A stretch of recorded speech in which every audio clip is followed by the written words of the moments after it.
Chiranjeevi, or the immortal. Apart from the gods and goddess, there is said to be people who got the boon to be immortal. There have been many great warriors, saints, gods etc., in Hindu mythology. According to the various Indian traditions and stories, there are 8 immortals who walk on this earth. They are known as the Vyasa-Chiranjivins, 8 immortals. These 8 immortals are said to still live on the earth in flesh and blood today, for various different reasons. However, some say they are still alive to guide Kalki, the last avatar of Lord Vishnu in this Kali Yuga.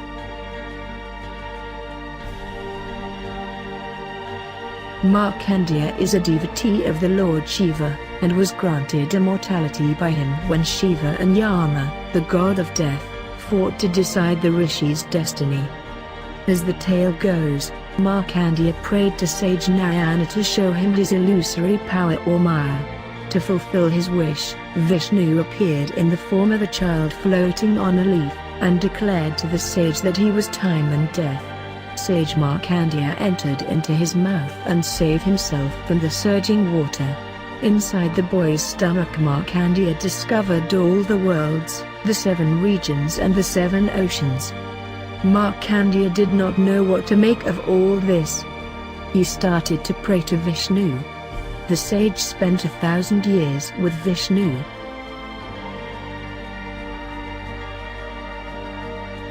Mahabali was a pious Asura king.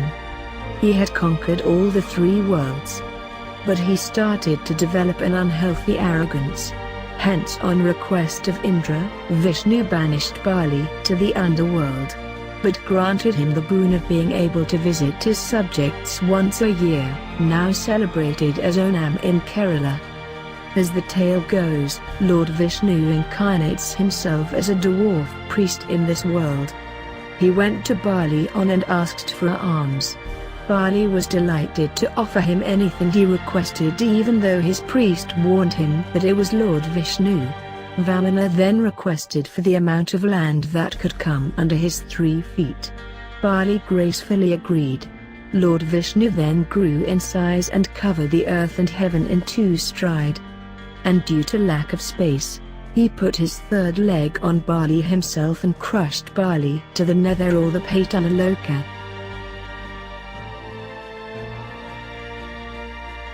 Lord Hanuman really needs no introduction. He is devotion personified, and his strength, form and knowledge characterize him.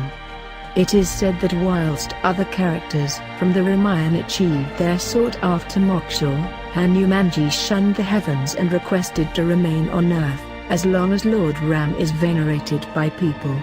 There is one very interesting story about a pilgrimage in Mansarova in the Himalayas in 1998. A pilgrim supposedly saw a light in the cave, of which he took a photo.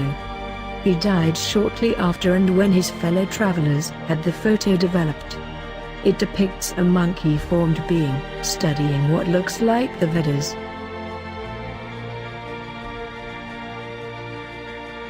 Kripacharya was the cult guru of the Kauravas during the Mahabharata, and whilst his status as a Chiranjeevi is disputed, his impartiality towards all of his students is the most commonly documented reason for his immortality.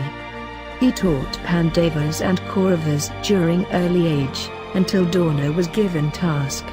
He is among immortals because he was never born, so cannot die like that. Anyways, he is considered to understand mentality of child very well.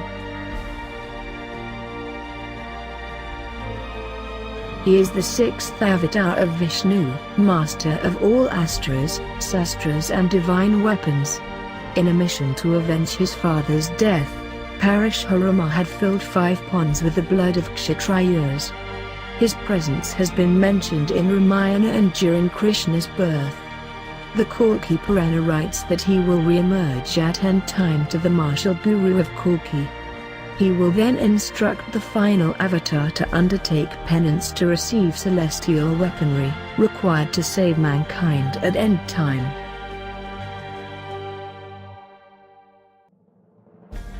The brother of Ravan, Vibhishana, who fought on Ram's side in the Ramayana.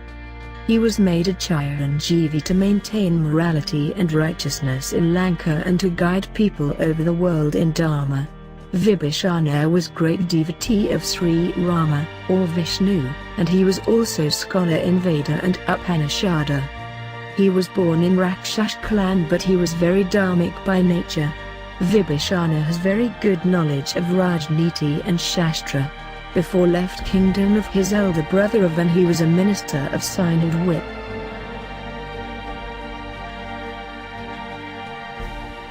The life history of Vyasa is an interesting and inspirational story. The author of the longest poetic epic Mahabharata, containing 100,000 verses in Sanskrit, Vyasa was the first and greatest Acharya of Sanatana Dharma. He is responsible for classifying the 4 Vedas, wrote the 18 Puranas and recited the great Mahabharata, noted down by Lord Vineswara. In fact, the Mahabharata is often called as the 5th Veda, Panchama Veda. The life of Vyasa is an example to all in the modern times on how to be selfless and devote oneself entirely to Lord in order to attain nirvana.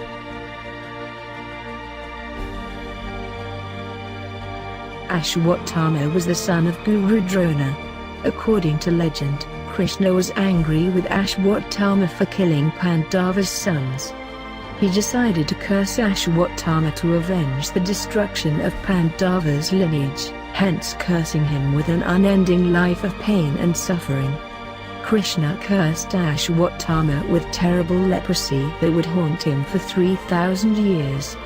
Krishna further stated that Ashwasthama would not be helped by anyone, or provided food or shelter. It is believed that Ashwasthama offers flowers to a shivling each morning. Press the like button if you like the video and subscribe to the channel and press the bell to get the latest videos. Comment on the video to inspire us to make more such videos.